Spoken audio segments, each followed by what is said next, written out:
अस्सलाम वालेकुम नाज़रीन, मैं हूं यमे वाजिद। 7H न्यूज़ में आपका खैर मकदम है। जोया लुकास ज्वेलरी शॉप्स पर आज सुबह से छापे मारे जाने लगे हैं। शहर हैदराबाद के अलावा हिंदुस्तान के मेट्रो सिटीज़ में वाक़े जोया लुकास के शोरूम्स पर आज छापों का सिलसिला हुनूस जारी है। पेश है इस मामले पर 7H की ये रिपोर्ट।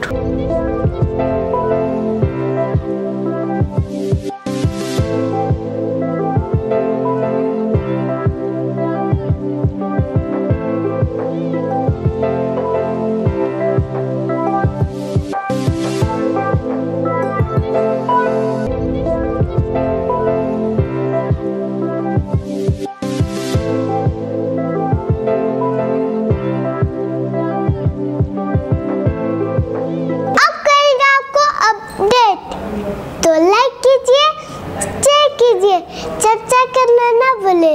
7H न्यूज़ आपकी आवाज़।